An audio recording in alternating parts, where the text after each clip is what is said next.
Welcome everyone. This is Mary Lynn. I met her at my friend's wedding, and she was the wedding planner. And I asked her if I could interview her to give us or shed a little bit more light on the wedding planning business. So, why don't you introduce yourself?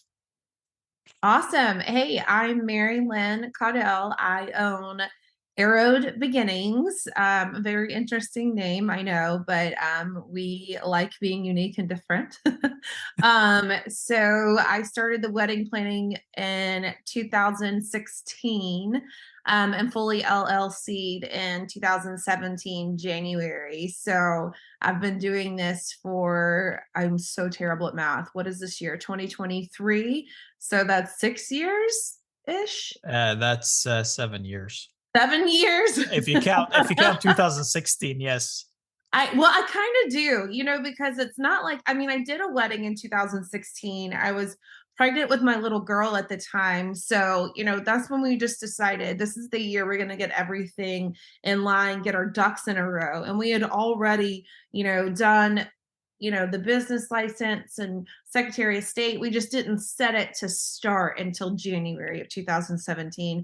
And I say I should probably mention, I started this with one of my best friends, Lindsay Flanagan. She's a co-founder, which she's on our website. You can see her picture there.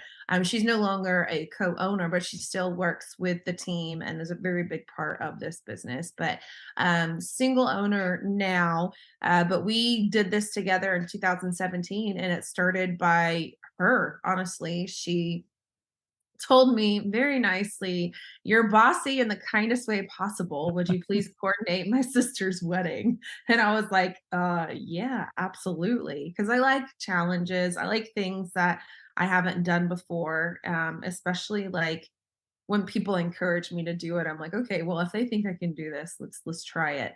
And doing her sister's wedding is why I fell in love with weddings, because it was such a rush, just the instant payoff too. Like it's instant gratification when people are happy in that moment. Like the second you do something, you're being thanked, and throughout the day you're being praised and all that kind of stuff. And I thrive off of that. I'm a people pleaser, so that's really why I decided, yep, I want to do this is it.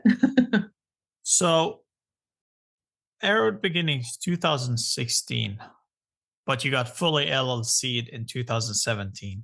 Could you Mhm. just give me a little brief explanation of what that is? Because I personally don't know. Yeah. So you So start privately first? yeah, no, honestly, we were both working in the banking industry. We worked together for the same company and we traveled. And so I think what we thought would be the best action would be to, especially because I was pregnant at the time, it would be to just like get everything that we are supposed to do in order first, as far as being recognized as a legitimate business. So we went on the Secretary of State website and registered our name. I'm pretty sure we did our website at this point too, just like buying the domain name, just kind of like researching, like Googling how do you start a business, essentially is what we did. How do you start a business? Same with like bank account and all that kind of stuff. We decided to do all of that in 2016 because, being pregnant too, I was just like overwhelmed and also Yeah. traveling for business. So we just decided, hey, let's get everything ready to where in 2017 we can feel like legitimized with what we're doing. But at the same time, we were still selling ourselves to like our coworkers and like, people around us that were getting married. So we're still like booking weddings. I say wedding. It was like one or two maybe. But we just wanted to really start it off without debt. Like we didn't want a credit line. We didn't want any of that stuff. So we were, just trying to pay things off as we went and sharing in the cost of that. So that way, whenever baby came, I was ready to fully take it on, because the goal was I would be the one that was like mainly running the ship, I guess, because I did not want to go back to the bank full time. Like I was all in. I was like, this is going to be what we do. And so that's how we planned it. It's I'm going to take it as far as I can until Lindsay can be full time. And then essentially in 2017, she was able to quit the bank and go full time as well. Lindsay is not the blonde lady that I had coffee with. You and her were sitting on a table. Do you remember on the wedding? Yes, that was Gracie, That actually. was Gracie. Okay, She's the okay. one that got married yesterday. Oh, she did? Yeah, Okay, she got so okay. married yesterday. Oh my god, congratulations. So that was her wedding and you were invited as guest.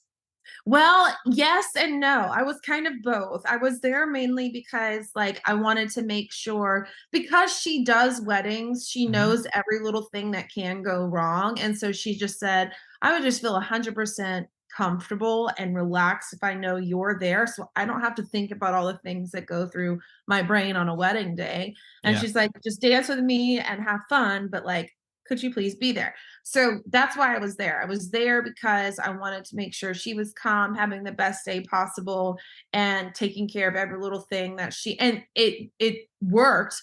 She was the most relaxed bride yesterday because and she says it's because I was there, but I also know that her family had a lot to do with it, and the venue that she had a lot to do with it. They had an extra day of setup and things like that, but she had such a wonderful day, and I just got and it was so wonderful to see her so happy and get married. But yeah, that was her wedding yesterday. So I was kind of like half guest, half working.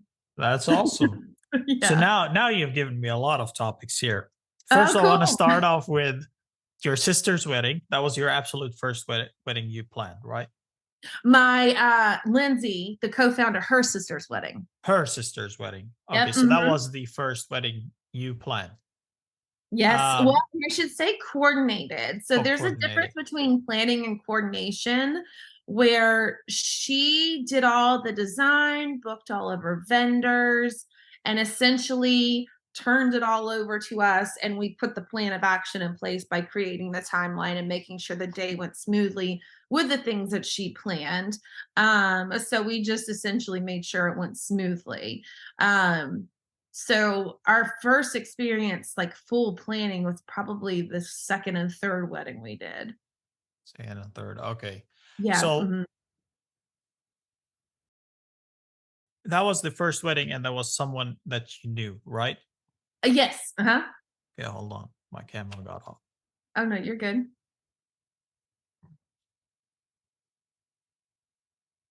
So that was your first wedding, or the first wedding that you planned.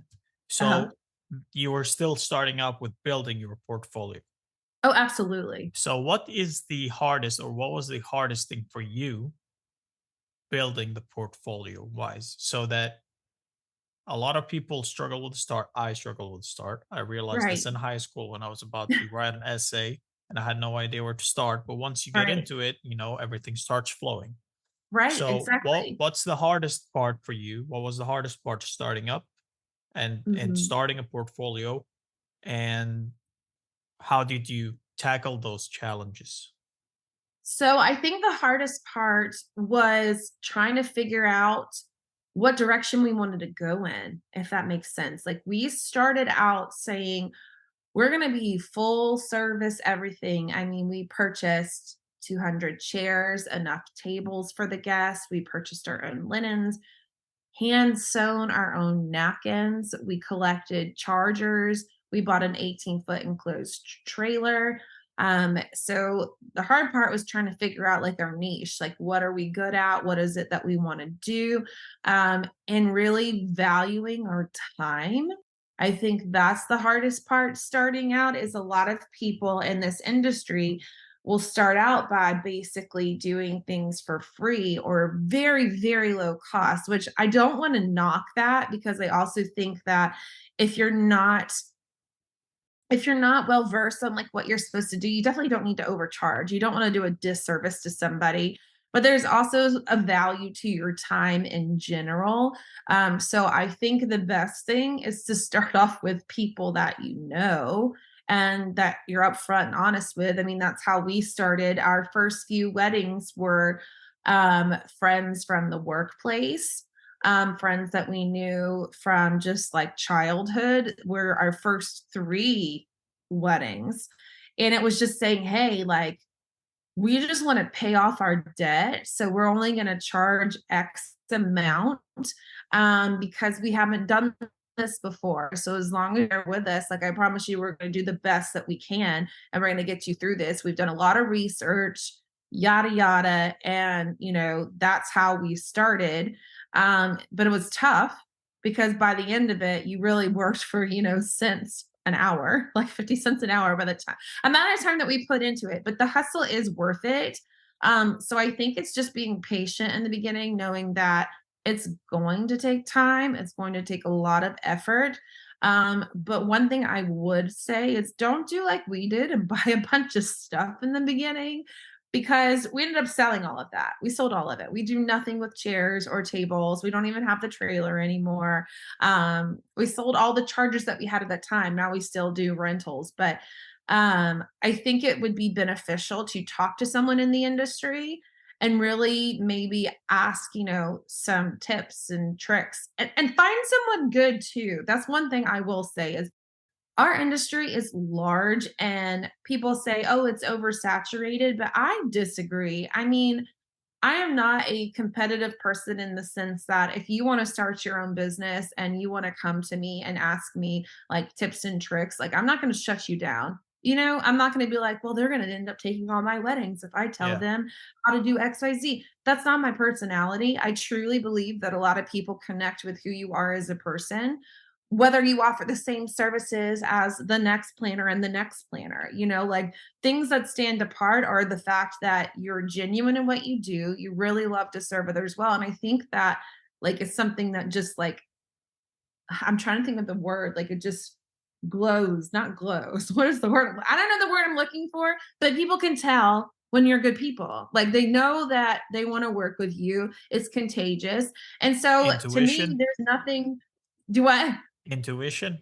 Yeah, just A things gut like that. feeling. There's nothing. Yeah, that's why consult calls are so important because most people will connect with you on the phone. So, you know, don't be afraid to reach out and find the right person that like wants to help you and build you up because again, I still think that there are so many weddings to go around and I think every person brings something different to the table.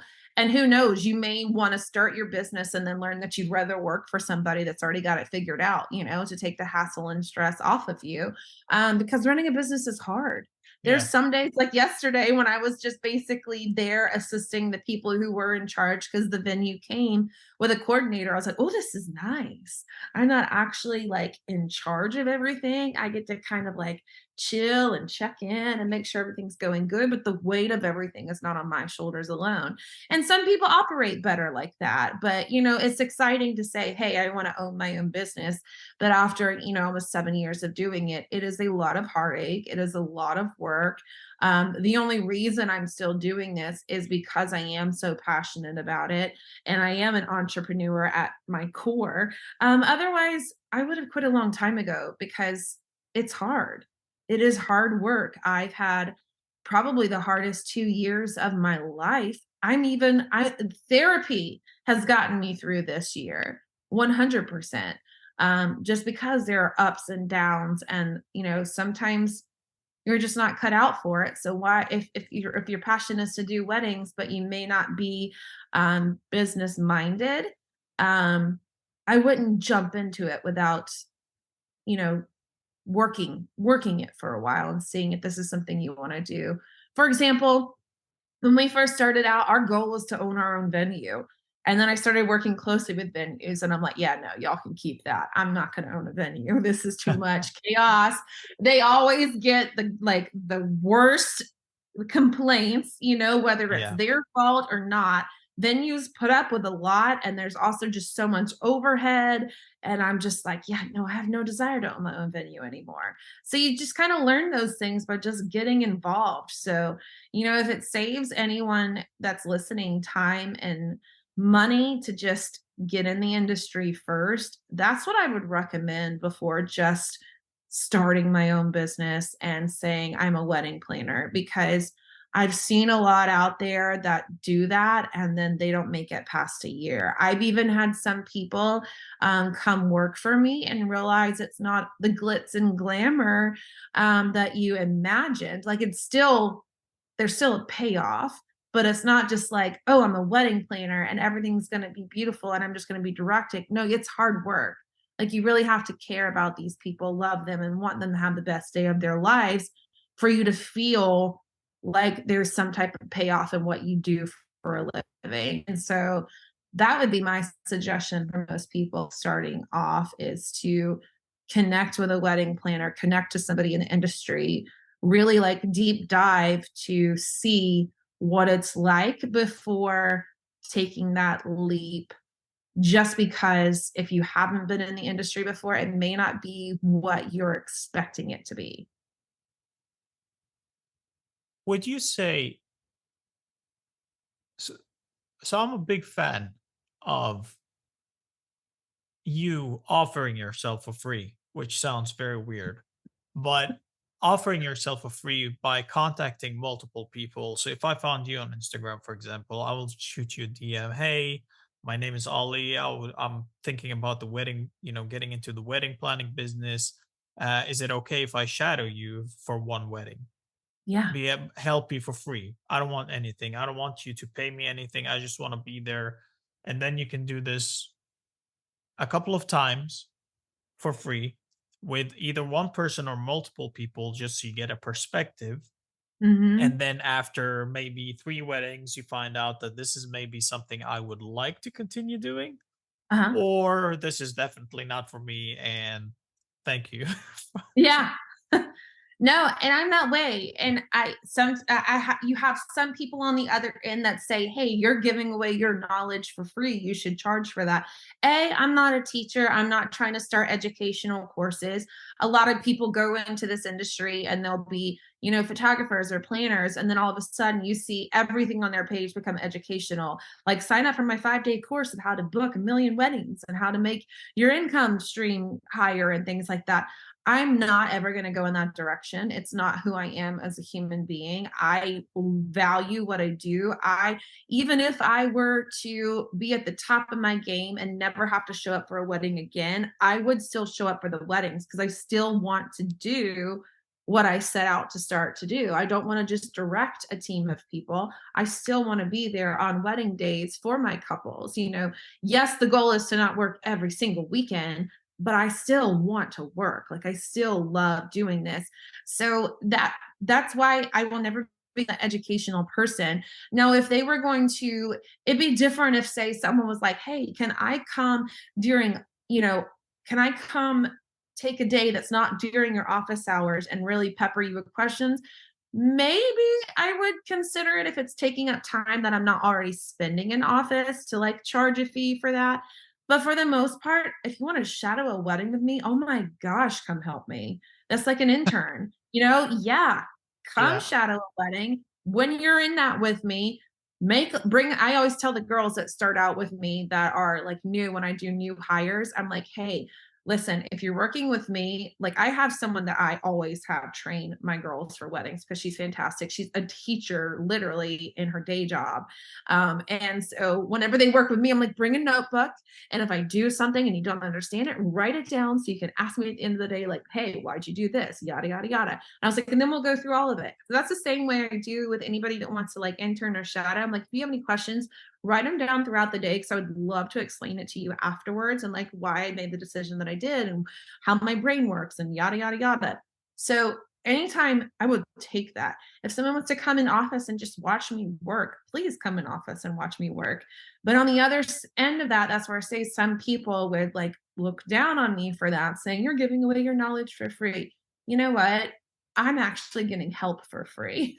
If they want my templates and things like that, like that's a different story. We would talk through that. I would point them in direction of like the best place to get those things or to access some things like that. But for the most part, no. If you want to shadow me, come shadow me 100%.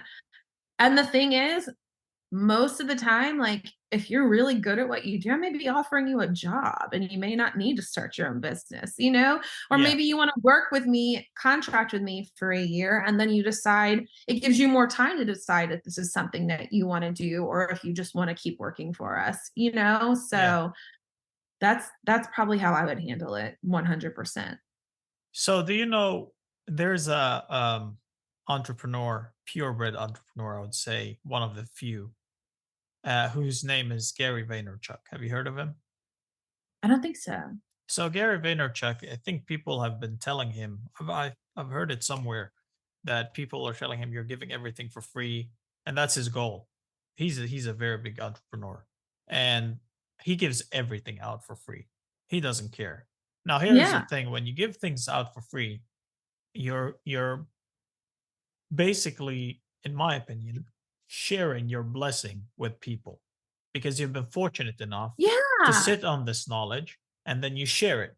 Now, if someone comes and tries to undermine your business, which is a big mentality that I don't want to teach this person because this person can put me out of business, well, both yes and no. So you have the people who are more passionate than you that are going to work harder than you and become better than you, but that's because they are more passionate and working harder than you. It's not because Mhm.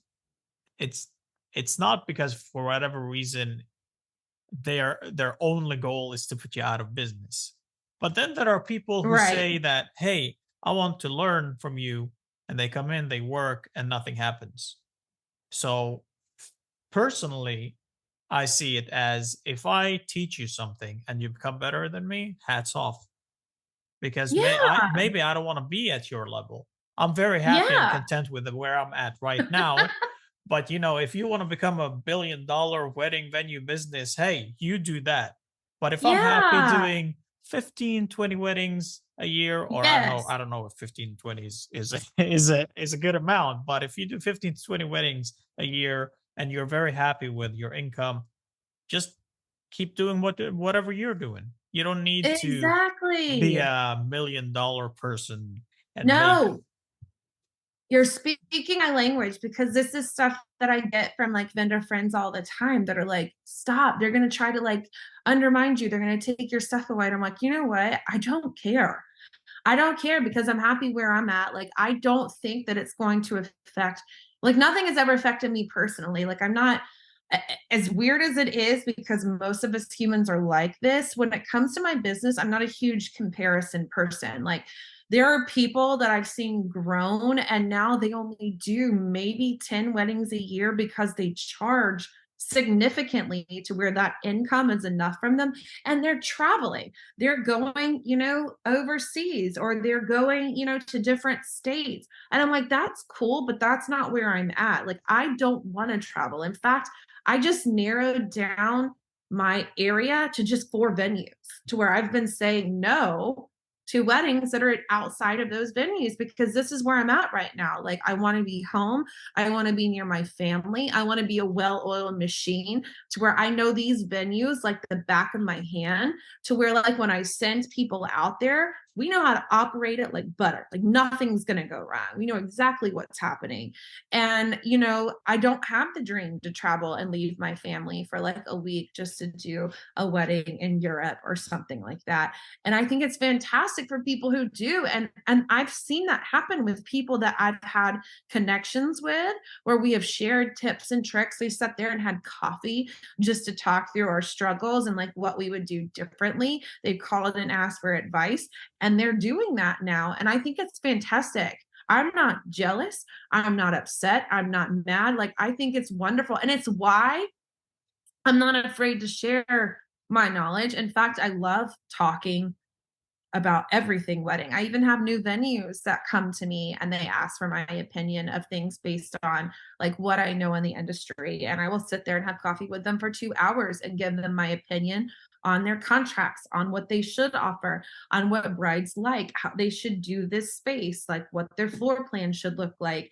And it's all free knowledge. I mean, they bought me a cup of coffee and that was fantastic. I got to sit there and talk about something that I'm very passionate about, and that's enough for me. That fills my cup. I mean, you're one person and Mhm. there is only one of you. So no one will be able to completely copy your style ever. So Exactly. that's what's important because weddings are so personalized and everyone wants Mhm. their specific wedding and they want to be, you know, they want to have a specific person that they kind of jive with. Right. So I want to feel comfortable with my wedding planner because then my mind can be put at ease for a little bit. So that's an Right. aspect I think that plays a role in it too. Correct me if I'm wrong. Mhm. So so with that being said, we're gonna segue into what can happen at weddings because you have been at a few. So Okay. because you mentioned this before, um, just give me a time. Just give me a minute. Yeah. So you've mentioned this before. You said some things can go wrong in weddings. Yeah. What is it that can go wrong? I mean, there's so many things that I mean, you can drop an entire tray of salmon or someone on the staff can, and it's almost dinner time, and you're like, well, that's not going to go down well when the buffet opens and we're missing the salmon. That can go wrong. You can have a hair and makeup artist not show up at all. And now you're scrambling to figure out how are these ladies going to get their hair and makeup done when this person just was a no show. You can have a photographer show up late. You can have an entire side of the family just decide that they're not coming. You can have the floor plan set up completely wrong and you're having to move tables. You can have a bride completely forget her seating chart or place card. So you're walking around to each guest at cocktail hour, asking their name and letting them know which table they're going to be located at. Like there's so many things that can go wrong, but that's where I thrive. I'm a problem solver, I'm a fixer. Like so much so that it's a strength and a weakness because when it comes to my friends and my family, I want to fix them. And there are some things you just need to not try to fix. You know, there's things you need to just let be, let them figure it out on their own. But when it comes to weddings, I get to do it. I get to be all hands. I get to unleash my fixing side. I get to fix everything. So what And is it? I yeah, So, sorry for interrupting you, but no, you're good. what is it that you would let them fix by themselves? You mean my family and stuff? Yeah. That would be like pick just picking the wrong so with some friends and family, I would let them figure out like you're making a mistake by dating this guy. You know what I mean? Like I've Yes. told you my feelings on it. I told you my thoughts on it, but when you don't want to make that change, I cannot fix that for you. That is something mentally and spiritually you have to work out to realize that for yourself. I can't make you see your value. That's one thing that I wish I could fix with people more than anything is for them to see the value of who they are as a human being and their worth. And you can't fix that. You can tell them, you can uplift them, you can encourage them, but until they believe it for themselves, they're not going to get out of that rut or stop doing that thing until they believe it for themselves. So that's one thing you just can't fix with people, which sucks. So wait a second. Yeah. So are you telling me that on wedding days you can see people who are not fit for each other really? Yeah. Are you you're serious now? You can I'm see it. serious. Now listen, I have an intuition Okay. and I have a feeling and I'm like, this is not going to be good. And those are the days that are the hardest for me because my heart's just broken all day. Like it's hard to have it uplifting. Like I feed off of other people.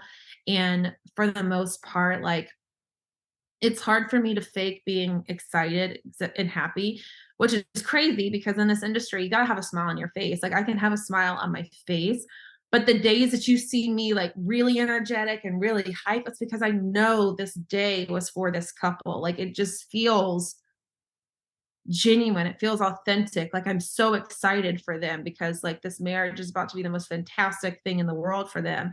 And then there's days where you can just kind of tell something's off and it's heartbreaking and it's hard to feel all the things that you like to feel when you just feel some kind of doom sometimes. Doom is such a strong word. I don't know, but sometimes you can tell when things just something's off and it's heartbreaking, honestly. And we're talking about the bride and the groom now. Correct. Okay. So with that being said, I think it would be a very good segue here to enter into the fact that you said that you've struggled the last 2 years. Yes.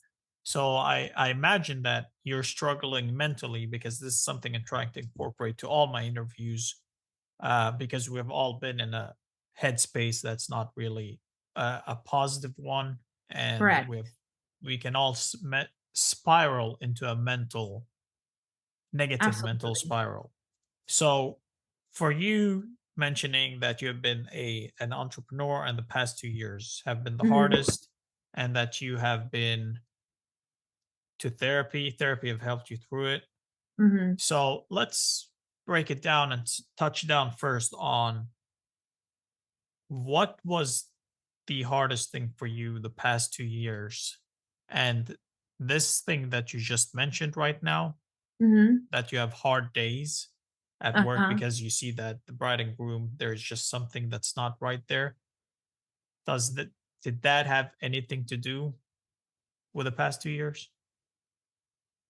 It's probably, if I were to break it down in percentages, it would be very low. To be honest Okay. with you, I've been lucky to have such wonderful couples, that may be, like, the lowest percentage of things that have to do with it. It depends on the capacity that I end up working with these couples. I've only had a handful in the last 2 years that have really been trying.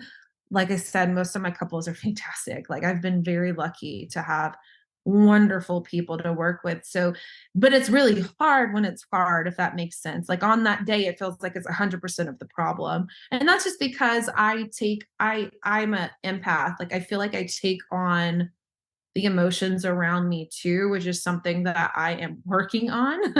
Yeah. Because again, I can't fix people. I can't make people happy. And that's like my goal in life. I want to make people happy.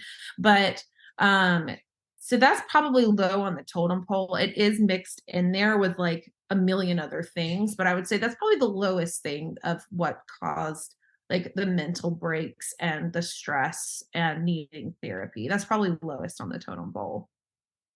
So what would you say, if it's personal, you don't have to, of course, to share it, but what was it that made these 2 years hard for you?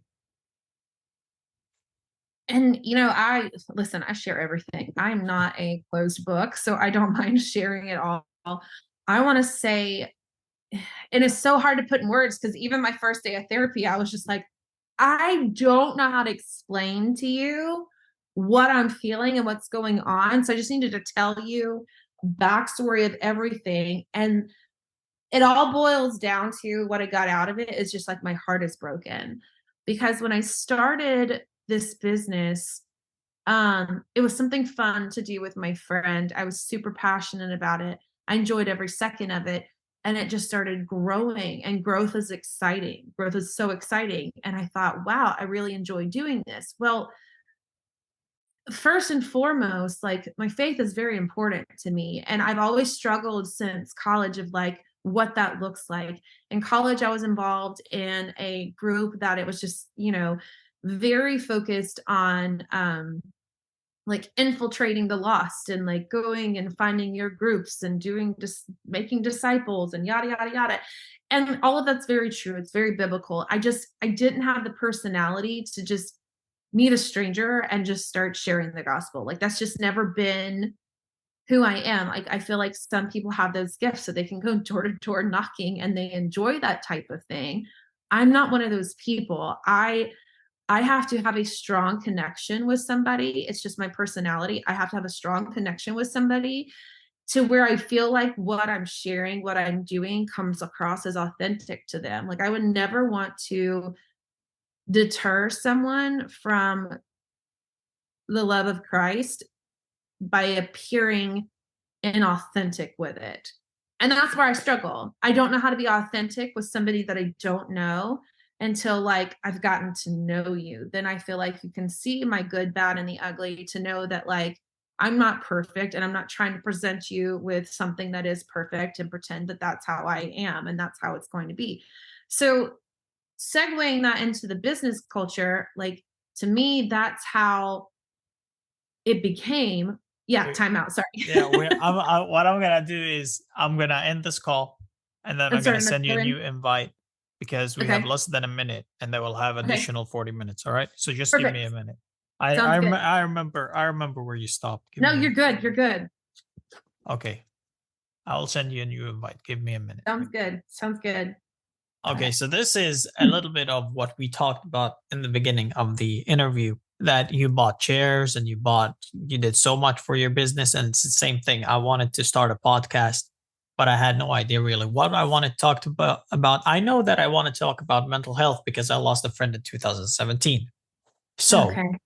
uh, and I value money because, my parents came from a background that weren't very rich, and they immigrated from the Middle East to Europe, and they had to work hard to build something. Hmm. So even though $120, $150 may be not so much for me, I did not want to pay $120 for Zoom. So my friend who Yeah. had one let me use his. And now the fun part is that every time I try to log in, it sends a code to him. Yeah. Hmm. Yes. So I couldn't log in. And that's why I'm like, let's do this in 40 minutes. So let's try to find a solution. I Yeah. downloaded Google Meet before this meeting, and I said Google wouldn't let me record unless I paid for it. And I said, you know what? We'll do 40-minute meetings. That should be I was fine. the same way starting out. I refused to pay for anything. Like we when we first started, we didn't pay for any programs. All of our seating charts, we drew them ourselves with Microsoft using shapes. Like we refused to spend money on anything at that point because we did not want to go into debt if we could do it ourselves. We didn't have the volume of weddings to where it was necessary to have a client portal, to have Zoom to be paid for. We were doing our meetings in person at that point. We didn't have the funds to pay for a seating chart program like the all seated program or the aisle planner that does all the full service with the timelines and things like that. We paid for nothing. We were literally like, you're going to get an Excel document for your timeline because that is how we roll. We still do Excel timelines. Like I Really? refuse to pay to do more than 10 weddings for aisle planner. I only reserve that for our full service brides Yeah. because I like my timeline on one sheet. I don't want to be flipping pages the day of the wedding.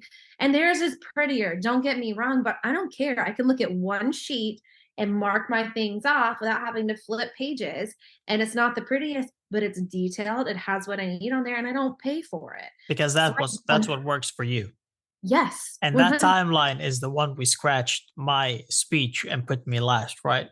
Exactly. Okay. So Exact I just timeline that I still use to this day. yeah. Yeah, that's good. That's But good. with Zoom, we do most of our meetings Zoom now. Like it is beneficial because there is nothing that really needs to be done in person with most of our meetings. They can be accomplished 100% over Zoom. I have so many out of state brides that I don't even meet until they rehearse a walkthrough. So that's why we pay for Zoom now, is because our meetings constantly got cut off. And I have the volume of meetings now to where it makes sense to pay for it. But I mean, you have been in I the business don't for blame seven you for years. not. Yeah. Yeah, you've been in the business for 7 years, so you can treat yourself a little bit of Zoom, you know. Exactly. Exactly.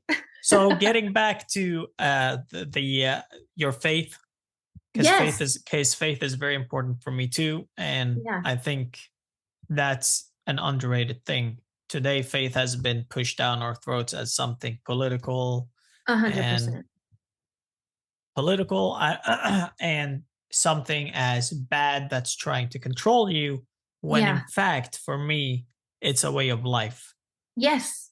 It's and Exactly. not only a way of life, it tells you how to live your life so that you can be as happy as possible Exactly. You from a put it beautifully. spiritual way, because there are some things you can't control, you know. Right. So I'm just going Right. to give a quick example before we get back to you. It's, let's say you have a job, or Mhm. um you're waiting, you're at a job interview, you're waiting for a response, you don't know if you're going to get the job or not. A lot of people like to stress about that. Am I going to get the job? Am I not getting going to get the job? But Mhm. for me, the peace of mind that I have, that a lot of people don't have, and I'm very grateful to God because of this, is that if I don't get it, I know it's not meant to be. And it probably is not the best thing for me. And that's why Mhm. I didn't get it, because God Yeah. wants what's best for me. So that Yeah. automatically removes a Removes lot the of stress. pressure from your, a lot of pressure, and you can just live happily and content Yeah, and say, I know that you have my back, God, and this is probably something I don't want to do, but I will keep working, exactly. you know? So in that sense, it gives you a peace of mind that's really not available at Mhm. all times for people who don't believe, because you don't have that constant, I don't know if I should say entity, but God is not there for them, Assurance. or they Yeah. don't believe that God is Yeah. there for them. God is there for everyone, but they don't believe Yeah. that God is there for them, which is why Right. they don't use him. Right. So for you, you said that it was hard for you to try to speak out about your faith in college. That's where we stopped. Yeah, yeah. So, I was taught one way in college, and I've just learned over, my years that that just isn't the way that I share the gospel. It's just not who I am. To me, it's more like through friendships, through just living daily life and people noticing there's something different about me. And so, it started in the bank when I was traveling and, just always having, not always, but, for the most part, having this upbeat attitude and like this positive outlook on life and being excited, and it's contagious to people. And, at some point, those conversations turn and you get to say, like, why? Why is this different from you? Like, why aren't you stressed about this? Why do you feel this type of way? How are you so calm? And it's just getting to share because I know that my path has been laid out for me. Like there's no reason to stress. That's not to say I don't have anxiety and stress right now. I'm almost preaching to myself as I say some of these things. But when it came to the wedding industry, that's actually Lindsay behind me and her right here. This is an article that we were published in Voyage ATL with all our startup stuff. But when it came to the wedding industry and starting out, it was just us two. And once we started booking more weddings and getting super busy, she would ask me, how are we going to do this? And I'm like, I don't know, but this is awesome because this is exciting. Like, we are going to get to like do something different for other people. And so it started with one of my friends from college. I saw her starting her own planning business and she had it on the side. This is the teacher I was talking about. Her name is Megan Pinley. And I reached out to her and I was like, hey, do you want to do weddings with us? And she's like, actually, absolutely, because I get requests all the time and I don't have time to do the planning piece, but I love being there for them on wedding day. And I'm like, this is fantastic. We can grow this. We can make this to where like women have a chance to be a part of something great and make their own schedule and be moms that they want to be and be home when they want to do it. And so it started small like that and we kept growing, and I put out something for hiring and attracted new people and just getting to know them. Like I could see the need for like, this type of work for them to feel in control of their future in the sense that like they don't have to do a typical 9 to 5. Like they could make this work for them if they want to be passionate about it. And so it just kept growing and my heart started changing with it because like the people that I was meeting in the industry, like they're just such wonderful people. And I could see, you know, where Jesus could be introduced. And I'm like, I want, and it's like, it was strange to me too, because I'm not used to people saying, like, why are you so nice? Where I'm like, I see the ugly parts of me. Like that's the stuff that I dwell on. And I don't think I'm the nicest person in the world, but I'm like, okay, they're seeing something different. Like, Lord, is this what my segue is supposed to be? Like, is this where this is supposed to come back into my life again? Is this what you're showing me? This is how I become a witness of your greatness? Is this where I do this at?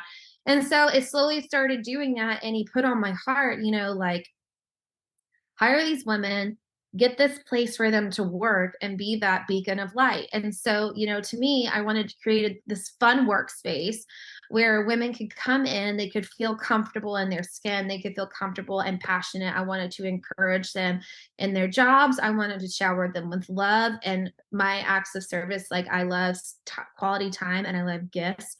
So, I'd be like buying lunches and like putting things in the office to make it easier for them, as far as like a smoothie machine and a coffee machine, and get them desks and chairs, and like, okay, what works for you, let me take care of this for you, and just like pouring out my love in that way. That's how I would do it. And then I get to have like these meaningful conversations with them, about faith, about who they are as a human, and that sort of thing. And so when it started getting hard, and this is still something that I've gone through in therapy, and I don't know when God's going to reveal the answer to me. I've been begging for 2 years, but somewhere along the line, being boss, which I hate being called, and being friend just twisted somewhere.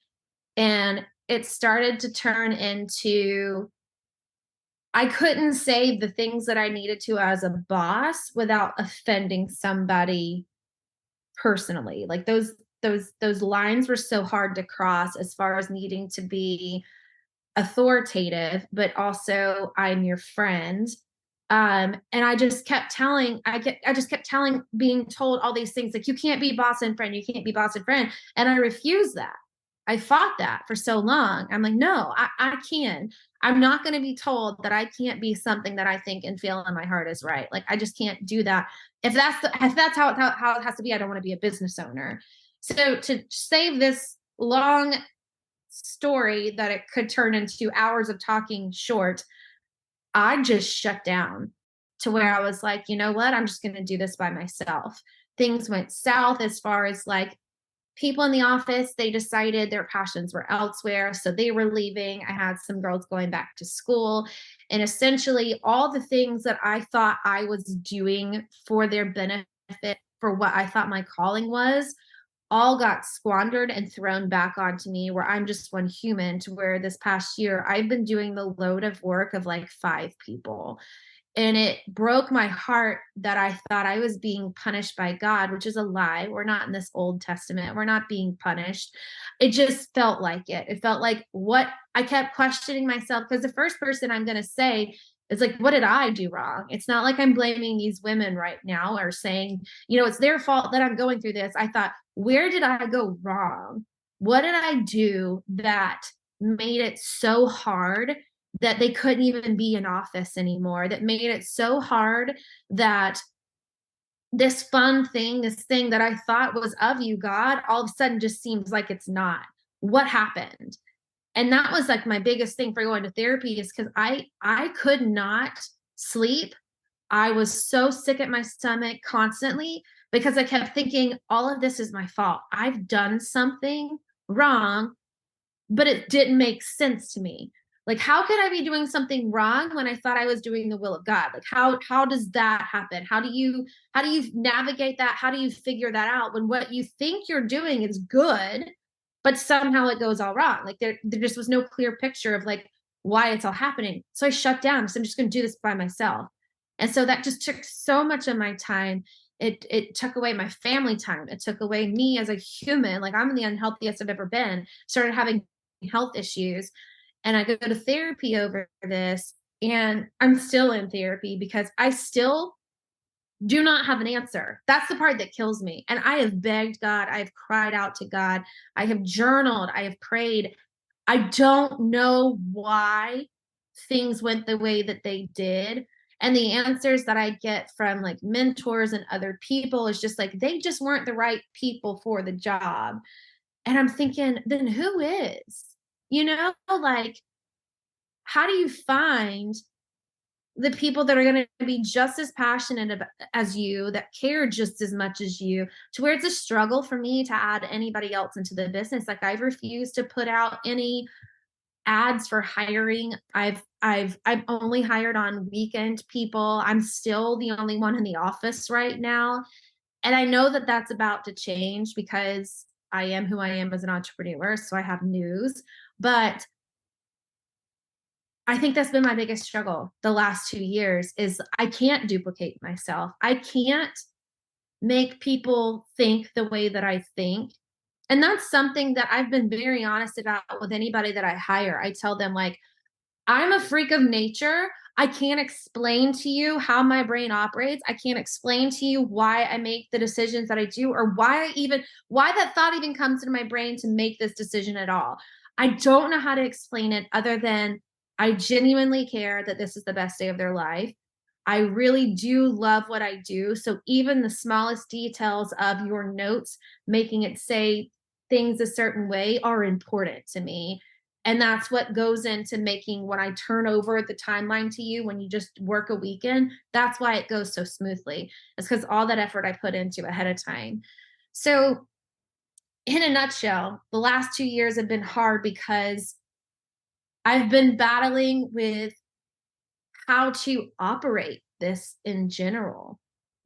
It's been everything from the office hours that need to be had, the pay scale. I mean, I had to change the pay scale 2 or 3 times, but that's another thing that I was super raw and honest with my girls about. I said, I don't know what I'm doing. I'm about to hire an accountant. What I can do right now is what I think is correct. But if this has to change, you guys just need to bear with me. I promise I'm doing everything I can to make this beneficial for you. And so the ugly side of it, it just seemed like greed seemed to step in a lot. Um, it seemed that people didn't want to work anymore, if that makes sense. Yep. Um, they made better money just showing up on the weekend, to where they didn't care about the week work anymore. And that's where I go back to, part of that's my fault. I didn't have a pay scale set up to keep someone in office. I just thought they enjoyed doing what they did, and that's what would keep them there. When in reality, they got paid more to show up on the weekend. So they decided to not do the office work, which got thrown back on me. So I'm still trying to learn. In fact, I'm starting a new course starting tomorrow. It's a 12-week program to learn how to operate and build a team, how to pay them well, like having an employee handbook, something simple like that, the contracts with employees, because essentially what I did just didn't work apparently. And I didn't have the right people, I guess, that were passionate enough to stick with it. Now I still have a lot of those girls, they just do weekend work. So it's just hard to navigate. That's why I tell people, if you want to do your own business, just come shadow me for a while and then decide if you want to do it, because I've been heartbroken for a year and a half now, almost 2 years, and in therapy still. So if you're doing it by yourself, it just, to me, who wants to work by themselves? I mean, maybe some people do, but I enjoy having people around me and getting to share this with others and see them become passionate about it, or see them take it as their own and feel like they're in part of something great, that's something that they can be passionate about as well, that feels like their own. And that's what I've told every girl that started with me. If there's some direction you want to take this in, if there's something that you want to add into the business that you're really passionate about, I'll do everything I can to make it happen. And that's what I did essentially. And that's why my heart is broken, because before I hired people on, we were just coordination. That's all we did. And then I brought in full service planning for certain individuals that wanted to be full time. I brought in event design for certain individuals that loved the design aspect of things. I brought in rentals for people who loved the rental aspect of things. And they made these commitments to these things and then bailed on them. And that's why this past year has been so hard, is because the things that I did for others, or at least what I thought was for others, came back on me, and it has been the toughest year of my life. So I'm not a business owner by any stretch of the imagination. Yeah. I was just in college, but I've been listening to a lot of business owners online, Mhm. and from what I can say and from what I've heard is that when you own a business, you can never ever think about your employees as someone who cares about the business as much as you do. Not even close, I because know. that is your thing. So Right. coming to that realization yourself is a huge step, because you know that whatever happens, they're never going to care as much as you do. because this is your thing. They're That's the here to hardest help thing you for me out. to swallow, though. That's Yeah, the hardest thing for me to swallow because I want to give them what they want to feel like it's theirs, whether but it's it's by not. pay scale. I know. So That's so what so so I sucks. think I think I think that's a big part of the problem. Maybe I have no idea, but maybe they get overwhelmed by the amount they're given because they don't know what to do with it, and the easiest Yeah, thing is to leave. Think about that's it. easy. That's 100% what happened. So think about it kind of like a relationship. Yeah. You get in a fight, you have two choices. You even stay through the fight and try to solve it and come out Mhm. stronger on the other side, or you decide to leave and just Yeah. leave it at that. Yeah. So it's a choice. So Yeah. when you're in the business, they can never care as much as you. But here's what I would do. I would say I wouldn't say you're doing anything wrong. It's just that put yourself in a position that says, I work for you. You don't work for me. What can I do for you? All right. Yeah. And this is something that I learned from Gary Vaynerchuk. So I'll send you a few links about business that you can watch and see if he's your kind of guy. Yeah. But he has helped me understand something in the sense of I work for you. Okay. So you work for me now. What is it that you want out of this business? Mhm. Oh, I would like to work, make money, but spend time with the family at the same time. And my family likes to go to a concert for a certain artist. All right. Yeah. You know, you have that information. That's perfect. So what you do Mhm. is give them everything. And then maybe one day you surprise them with tickets to that concert because of their hard work. So what Mhm. happens is you build a community within your business, but it's also giving them what they want and Yeah. not what you want them to have. Right. So, in the sense, it's okay. So you have worked for me now. What are your goals? What is your goal for working for me? What is Yeah. your future plans? Lay it all down. See if you can work with that, Yeah. and go from there. Yeah. There's nothing wrong there's nothing wrong with the way you do business because that is maybe your love language, giving people things. But something that I struggled with is because I love giving people things too, even if it's my time or whatever. Mhm. The problem is people are not used to that. Right. Unfortunately, they're not because they think you always have a something in the back of your Agenda. head. Exactly. Yeah. I want something from you. It's like, no, I don't. I Yeah. don't want anything from you. But hey, I would love for you to have whatever you can have because I've been in the dirt. Yeah. But people don't understand that because they have not been into that position themselves. Yeah. So You're describing everything that I feel from this, to be honest with you. Like your words, the things you're saying are the exact things that I did. And it is why it's awkward because it's almost like, did I do something wrong by trying to give all this stuff? Like I even said, tell me what schedule you want. I will make it happen. If you can't do XYZ, I will hire somebody else in the office that will cover that for you. I need to know what you need and I will make it happen. And I did all those things and it still went kaput. And I think that's why I can't understand what happened, what went wrong, because it was genuinely like, what you need. You need to only do this amount of weddings a year. Fantastic. I will hire, like, this person was a priority to make sure that they knew you're important to me and I want to make it work if this is what you want. If you want this, tell me what you need and I will reshape everything. I restructured the business model for this person. Like that. I did that. And it is weird. I get treated weird. Like I've had those conversations with somebody where they don't understand why I would just give it like you said. To me, it's hard for me, I guess, to be in that mindset of not having an agenda. I don't have that expectation of people thinking that they just want something from me. That's not ingrained in my mind. And it's so hard for me to realize that that's not the norm. It's the norm, like you said, for people to not understand. It's the norm for people to think that there's an agenda with everything. I don't think that way. So it's hard for me to put myself in those shoes, just like you're saying, because once you said that, I'm like, wow, they probably did think that, when genuinely I just wanted to buy them lunch because I wanted to say thank you. Here's something for working hard. I know that you've been working hard this week. I don't want you to have to worry about, the cost of lunch. If we want to treat ourselves to this, if we want to do that. Um, it's just never been translated to me in my brain that people are not that way. I have that problem with college. I mean, I suck at math. All right. Me too. I've never liked math, Yeah. but it's something that you have to take in your core classes here. So what I Yeah. did is I reached out to my cousin. I said, "Hey, you're pretty good with math, so let's sit down." And he explained things to me in a way that a lot of professors don't, because you Yeah. have more time, of course.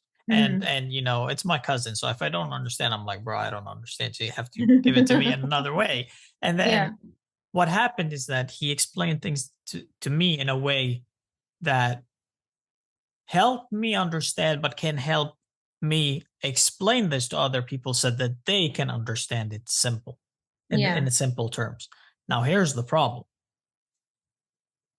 I am ingrained. That's how my parents raised me. Help as much as you can, give as much as you can. And when you do that, people are freaked out. Yeah. What the hell do you want from me? Uh, Yes. I don't want anything. I'm just sharing the blessings that God has given me. I'm trying to share it with you. And I Yeah. don't want anything in return. But Yeah. their thoughts are like, so what exactly is it that you want from me? Yes. It's kind of that debate back and forth, back and forth. Yes. And my realization has come to, I will offer my help.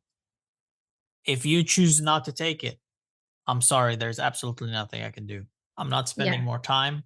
I'm not spending Yeah. more energy because I've done Yeah. that in the past and it's Right. come back to bite me. All Yes. right. And it sounds very wrong, but you cannot help people that don't want to be helped. No, So that's and exactly my life. Yeah. yeah, so in your position, I would say in your position, it's kind of a tricky one because you've been doing so much and things have gone wrong. But at the same time, if things didn't go wrong, I don't really know if you would be doing the right thing. Yeah. Does it make sense? It does make sense because, my first thought when everything went wrong in my head, I'm like, I'm just going to survive this season. And my therapist is like, I don't want you to think of it as just surviving. Like, I want you to thrive in this. Like, you have to go through it no matter what. So she's like, I don't want you to just survive it. I want you to thrive in it. And I feel like that mindset is what got me through the fall season. And I was blessed with such wonderful brides. I mean, like, yours included, Kelly, like, was literally the biggest blessing that I had this year of like rejuvenating my spirit of why I do what I do. Like her attitude, her zest for life, the fact that she was present in every single moment of her wedding day was just like, this is the reason that I do what I do, because I love serving people with this mindset, with this attitude, with this like grace about them. Like I love every bit of that. And so instead of feeling like I'm just trying to survive through the season, I got to like thrive in it by being rejuvenated, A, by wonderful brides like her, B, have another rekindling with my calling, I guess, and just growing that passion even more. Now, not to say that it wasn't hard, like I'm exhausted and I don't want to go through this again 100%, but I also know that I don't want to just be me. I don't think that that's the life I was meant to live, is just be me in the office. Like that's a miserable one for me. Like I love sharing with people. I love treating people. I love working with people. And so I know that that was the wrong answer that I shut down to. And recently, an opportunity has come up where one, Gracie, the girl that you met at Kelly's wedding that got married this Saturday, she worked for me in 2021, I believe it was, and ended up moving back to Arkansas and came back to me this summer when she met the love of her life that's from Dahlonega. And she moved back and she wanted to work for me again. And I was like, I cried. I was like, this is exactly what I've prayed for. This is exactly what I've asked God for. Like, I'm not one of those people that is just going to, I'm going to keep going until he slams a door in my face. Like, I don't know the subtle, I don't do well with subtlety. You can't give me small hints and expect me to understand the big picture. Like, you literally got to slam me, bring me to my knees, which is what he did. Essentially, like, obviously something wasn't working and I needed a revamp. I needed more time to focus on what's important and realize like why I do what I do again. But she came back and I just cried my eyes out. I'm like, this is exactly what I've been asking for, is somebody who appreciates this job, loves what they do, wants to be a part of it, and is here for the long haul. I've had another girl that's left want to come back, which I've got to keep that one under wraps for a little bit, but she's coming back full time. So it's just like, okay, like I can do this again. And I kind of got myself in a pickle to where I've taken on another venue that we're going to start doing all of their weddings starting in January. But I told myself, like I always have, I always do everything with a leap of faith. I'm like, I know I can do this. I've always figured it out. I've always been able to make it happen. And the fact that these two women want to be full time, like this is the perfect thing to take on for them. Is it scary? 100%, because I feel like if things go south, I could be reliving the same life that I did last year. But the difference is I'm preparing myself more by doing this new 12-week program for building leaders within your team and learning how to lead a team and working to their strengths. Like, I'm not one of those people that buys into things like gimmicks that I see online that are like, you could, grow your business and revenue by 50 weddings this year if you just take this course and yada, yada, yada. Things like that. I'm pessimist. I'm very glass half empty. And I'm like, I don't believe that. That's crap. Yeah. But I took this quiz, and even just like the leadership types that it explained were so spot on. So I ended up doing their like free webinar that wasn't recorded. It was just a live thing that you had to do.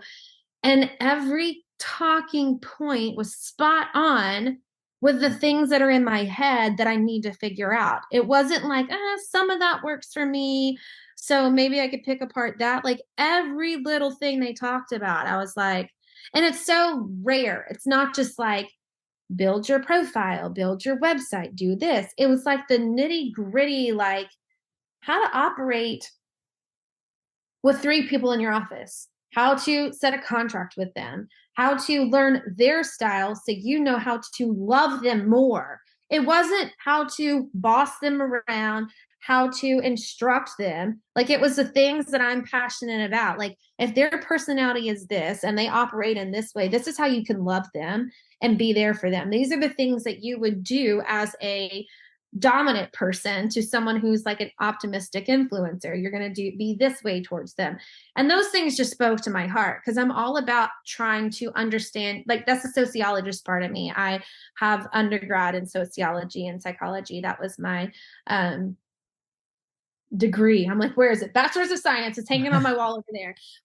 So to my core, I love figuring out who people are. And I feel like that was missing, because just in that 30-minute, 40-minute webinar, I learned something about one of my girls. She has no idea, by the way, but I learned something about one of my girls by realizing which spectrum she fell under, that I stressed her out with. Like, she's fantastic at what she does.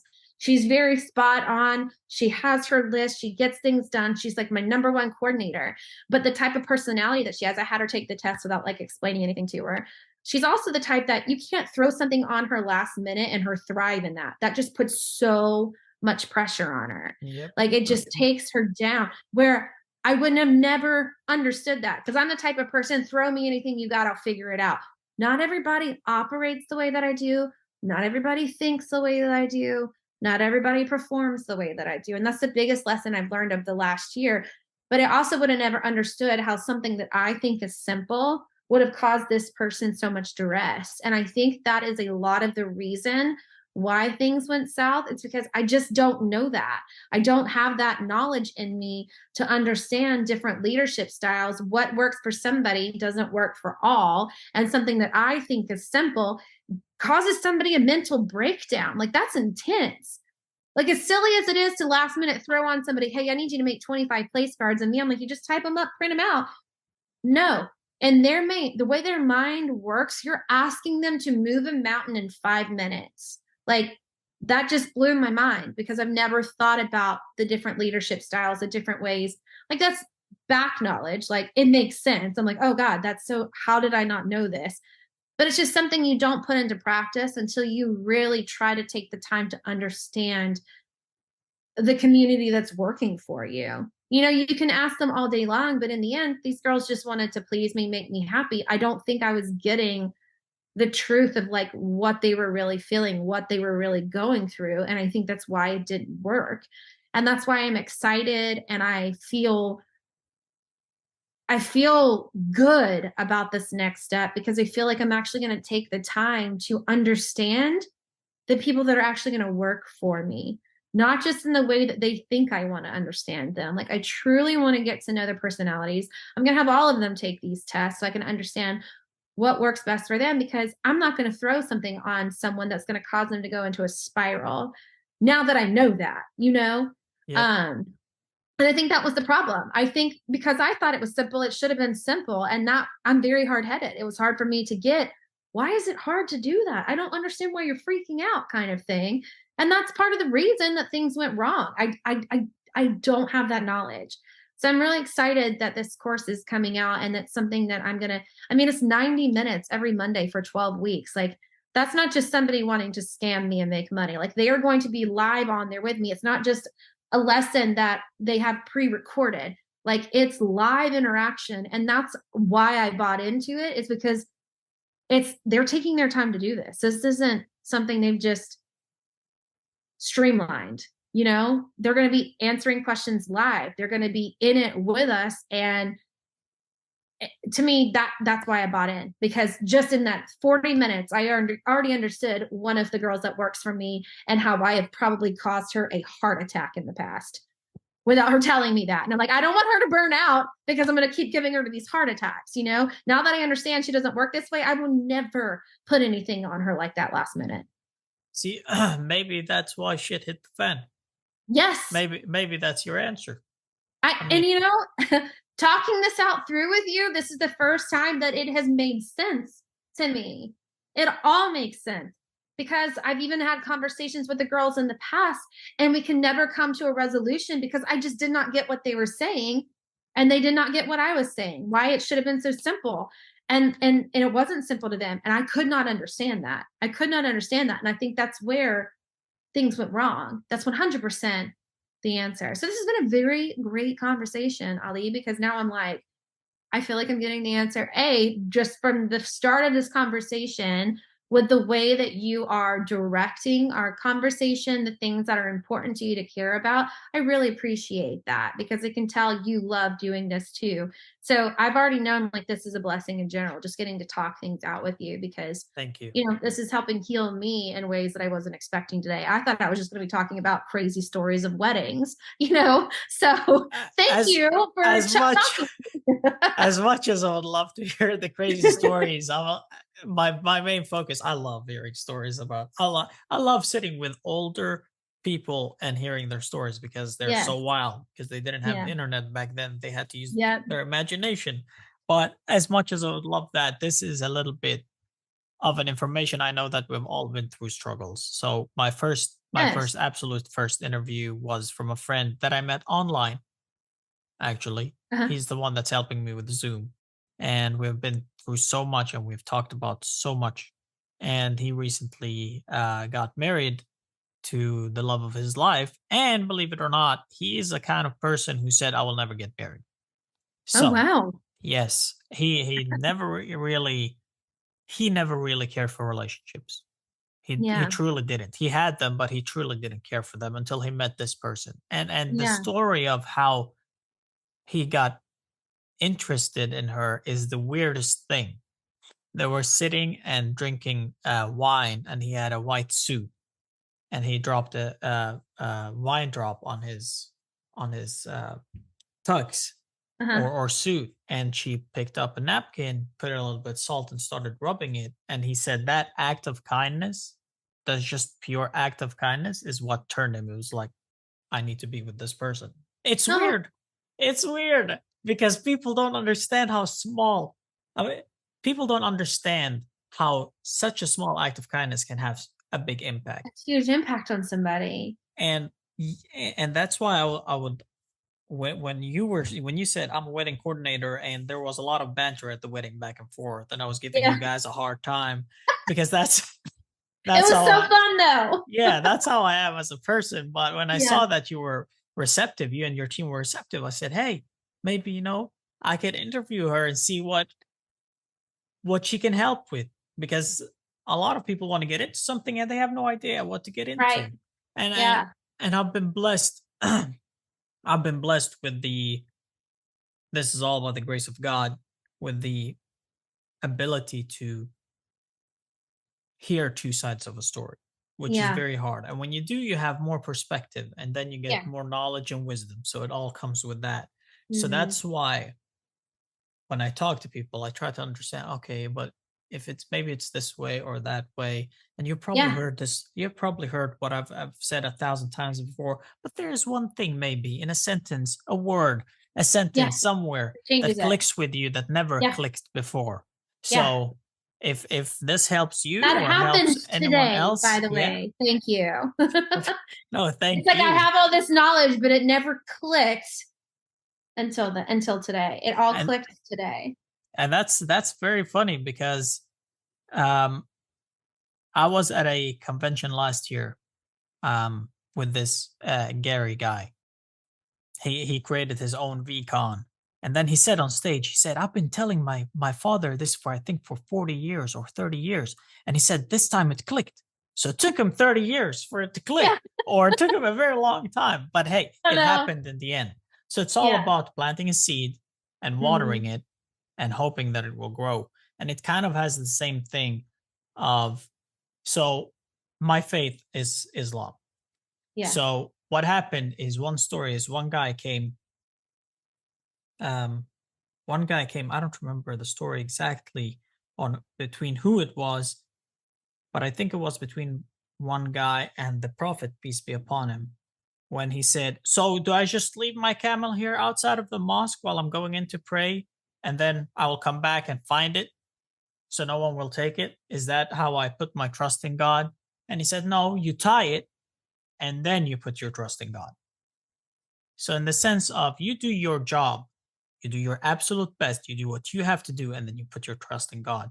To put it in simple terms, everyday terms, you don't jump out of a plane without a parachute and say, God is going to give me a parachute out of nowhere. Yeah. That's not how it works. You know what I mean? Yeah. So, it's the Hmm. kind of same thing. For you, you do what you need to do. Yeah. You do everything that you can from your point of view, and then you put your trust in God, and everything is going to be fine.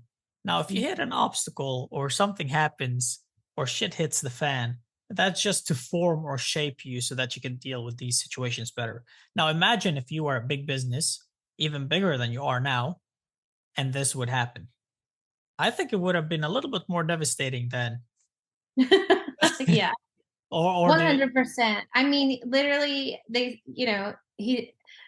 I was able to handle it. I don't think God gives you more than you can handle. I was able to handle it, whether it was terribly done and I'm unhealthy and, stressed and tired and all that stuff, though. But like at the same time, I see the reason for it. I feel like this next chapter is going to be so phenomenal, so different because of going through this dark valley. Like, I really do. Like, the hardships were there for a reason, and it's going to make it even better for this next year. Like, I'm excited for 2024.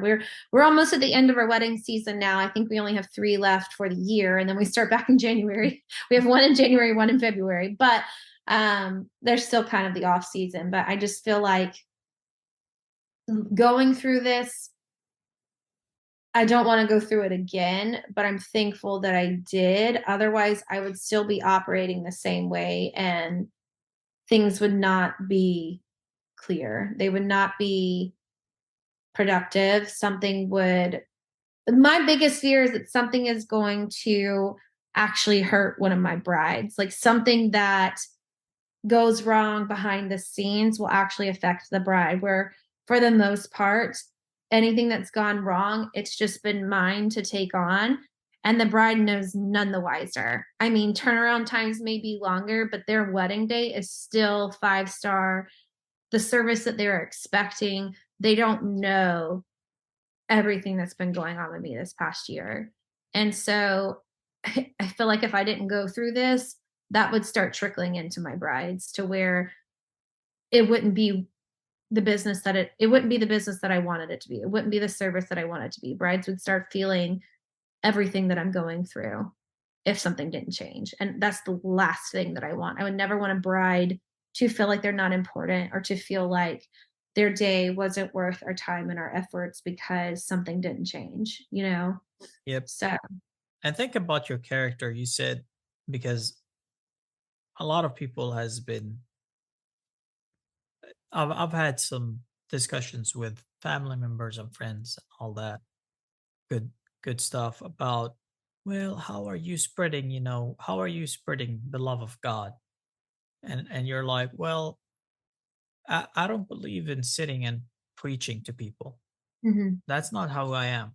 For me, I would rather focus on what God has given me, character. mhm. And that's I sense that it's kind of the same thing for you. The thing Yes. that you do and God wants you to do and your character as a person is unique. Yeah. So in that sense, people will get curious and be like, why are you exactly the way you are? And then you segue into the position that this is the way God made me, and you Yeah. segue into that and it becomes a personal conversation. Yeah. So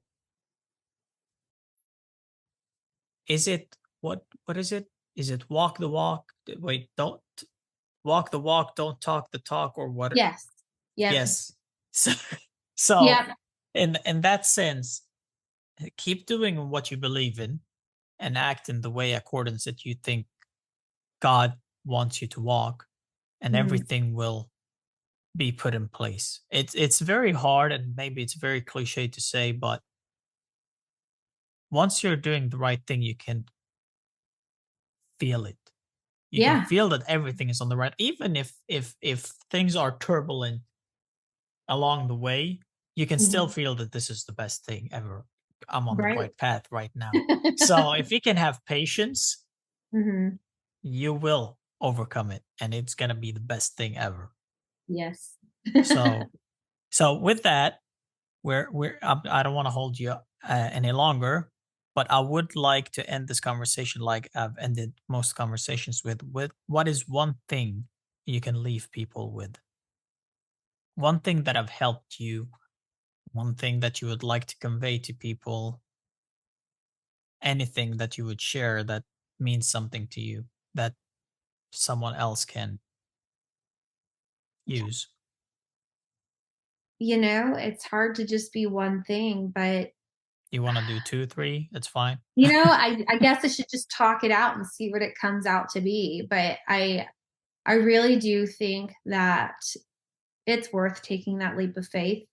Like if all signs, all directions point you in this direction, just put your all into it. Life is too short. There's always another job you can get. Like I don't think that a career change is a bad thing. I think that if you're doing this with the sincerity of heart to serve and love others well, like nothing can go wrong. Like Yeah.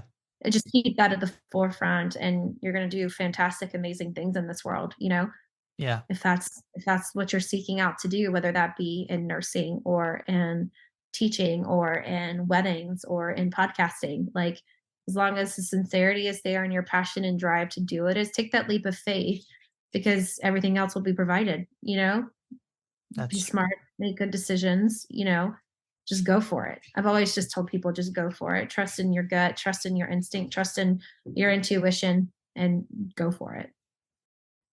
Hey, that's amazing. Thank you. Thank you so much for sharing that. Of course. And thank you for wanting to be a guest Absolutely. I was thrilled when you asked. I love talking, so this is fun.